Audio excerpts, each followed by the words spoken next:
É assim, todas as terças e quintas, a partir das 7h30, temos Hélio Beltrão e Alessandro Soares comentando as principais notícias do Brasil e do mundo. Assuntos de hoje: inquérito das fake news, reforma no judiciário e as declarações do presidente Lula sobre a guerra no Oriente Médio.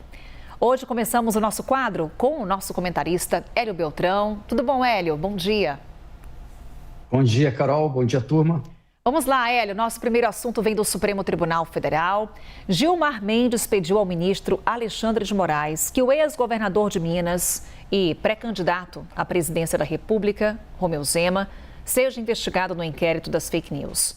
Esse pedido vem depois que Zema compartilhou nas redes sociais um vídeo com fantoches representando ministros e insinuando irregularidades. Hélio, a pergunta é: investigar Romeu Zema no inquérito das fake news é ou não um excesso? É um excesso terrível, Carol. Esse inquérito das fake news, como a gente sabe, é um inquérito inconstitucional, aberto por uma manobra do ministro Toffoli, que parou postagens em redes sociais a crimes cometidos dentro do Supremo Tribunal Federal. Portanto, é um inquérito absurdo criado por essa manobra, onde o Supremo Tribunal Federal ele investiga, ele acusa, ele julga e, portanto, isso aí é um completo absurdo. É usado, a gente sabe, para fazer perseguição a quem quer que esteja nesse inquérito.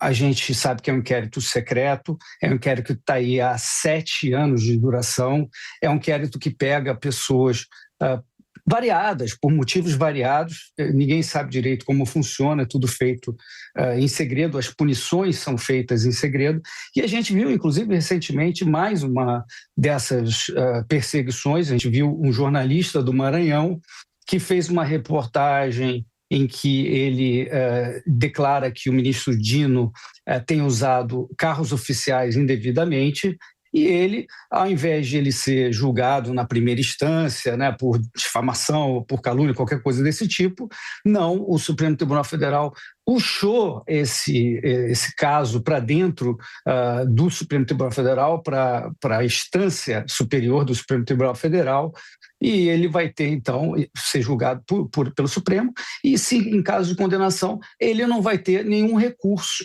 a quem ele vai recorrer, ele vai ser julgado por quem o acusou, né? E a gente sabe que o governador Zema fez essa paródia, como você mencionou, com um fantoche, uma paródia, inclusive, Carol, muito bem humorada, na minha opinião, e, portanto, Carol, perseguir o governador Zema por conta disso não só é uma perseguição ao governador Zema em si, pelo fato de ele ter falado, mas também me parece uma interferência no processo eleitoral. Afinal, o Zema é candidato à presidência da República, né? O Supremo Tribunal Federal, ele tem, Carol, considerado que críticas a condutas de ministros individuais seja sempre um ataque à instituição Supremo Tribunal Federal. A gente sabe que não é assim, nem pode ser, né? Ataque à instituição Supremo Tribunal Federal é você ter um balcão de negócios que faz negociatas com o Vorcaro, com o Master, por exemplo. Ataque à instituição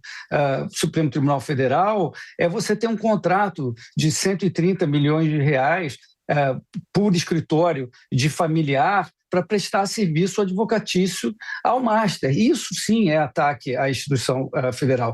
Críticas têm que ser permitidas, né? O ataque à instituição Supremo Tribunal Federal, você tem um inquérito ilegal, inconstitucional. A gente tem agora mais uma semana, então, sem explicações do Toffoli sobre essas negociatas com o fundo ligado ao Vorcaro. A gente tem mais uma semana sem que o escritório da família de Moraes expliquem esse contrato onde eles receberam 80 milhões de reais, do total de 129 milhões. Eles vão querer proibir a sociedade de buscar explicações, eles vão querer que a sociedade se cale, né, a críticas ao Supremo Tribunal Federal. Essa coisa não pode acontecer, Carol. Ainda falando sobre o Supremo Tribunal Federal, Hélio, o ministro Flávio Dino defendeu, num artigo publicado no portal ICL Notícias, uma reforma do Poder Judiciário. Dino defende uma revisão das competências do Supremo e tribunais superiores e penas mais rigorosas para casos de corrupção envolvendo integrantes do Judiciário. O ministro, nesse artigo, ele critica o discurso de autocontenção defendido pelo presidente do Supremo, que quer emplacar um código de ética para a Suprema Corte. Hélio, diante da crise de imagem do STF, o que seria o ideal para a Corte? Um código de ética ou uma reforma? Carol, me parece um factoide criticar a autocontenção. O ministro Dino está fazendo uma série de sugestões e criticando a autocontenção. Ele fala sobre penas mais rigorosas para malfeitos de juízes ou quem quer que seja no judiciário, só que isso já está na lei, a gente sabe disso. O Brasil tem lei adoidado para punir malversação de recursos, condutas de abuso de autoridade, etc, etc, etc. Então, isso aí me parece um fogo de palha nesse sentido. Ele também propõe, Carol, uma revisão das competências dos tribunais superiores, né? E aí eu me preocupo pelo seguinte, porque será que isso não pode ser um jeitinho para legalizar aquilo que o Supremo Tribunal Federal já tem feito, que é extrapolar a sua competência de ser guardião da Constituição para legislar, para fazer política? Será que essa revisão das competências não pode ser usado para passar um pano e legalizar esse tipo de coisa que eles têm feito errado?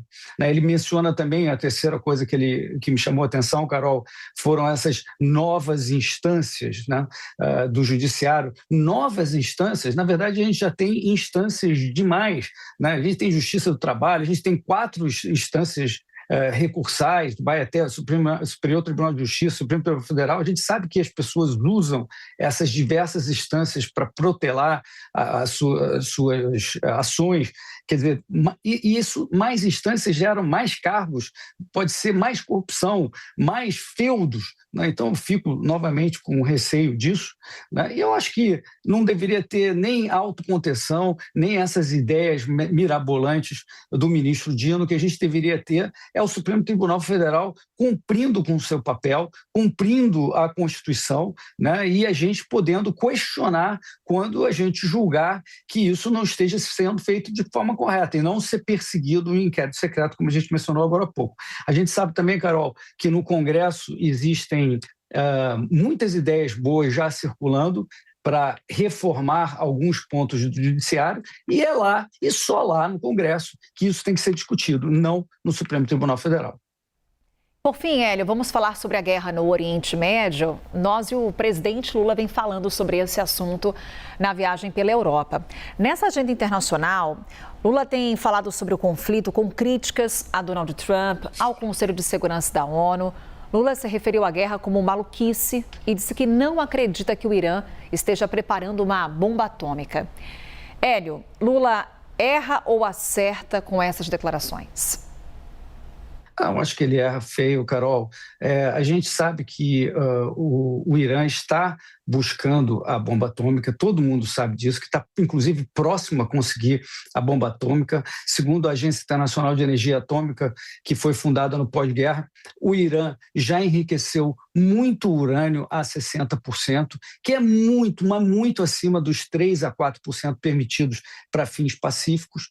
A própria agência também diz que o estoque de urânio enriquecido do Irã, esse urânio enriquecido acima do limite, é 40 vezes maior que o permitido pelo acordo internacional e vem aumentando. Então, essa fala do Lula, ela é absurda do ponto de vista factual, mas também do ponto de vista político. Veja, o Lula aproveitou esses dias que ele está na Europa para dar espetada de todo tipo no Donald Trump. E não foi só essa que ele deu, não. Ele também criticou o bloqueio a Cuba, ele criticou a visão do Trump sobre imigração, ele criticou a postura do Trump nas redes, ele incentivou, inclusive, o presidente da África do Sul a peitar o Trump e aparecer lá na reunião do G20. ele certamente deve ter um cálculo político nessas falas, né? O Trump não é propriamente amado na Europa e o Lula está buscando algum tipo de dividendo político com os europeus e tal, mas eu entendo que isso é um grande erro. Não sei se isso é ideia do Sidônio, do próprio Lula ou de conselheiros mais ideológicos aí. Eu imagino que ele tenha feito esse cálculo imaginando que ele vai recuperar alguma popularidade arrumando essa treta com o Trump, que é um cálculo muito arriscado, principalmente porque o Brasil se livrou do pior da questão das sanções, das tarifas, acabou ficando fora do radar do Trump. Então é muita irresponsabilidade, Carol, arriscar uma retaliação americana só para explorar essa velha estratégia de ser crítico dos Estados Unidos, crítico do Trump, etc. Ele deve ter gabaritado a lista do ChatGPT de tudo que ele poderia criticar do Trump. Só que a questão nuclear do Irã é gravíssima para o mundo todo, e especialmente sensível nos Estados Unidos. Alguém imagina, sinceramente, que o Trump vá deixar quieto? Eu acho muito difícil. E aí as consequências vão ser para todos os brasileiros. Nessa madrugada, Carol, a coisa já escalou um pouco, né, com o governo Trump removendo dos Estados Unidos o delegado da Polícia Federal envolvido no caso do Ramagem lá, e o Lula dobrou em cima, dizendo que os Estados Unidos abusam do Brasil. Carol, vamos ver como é que fica.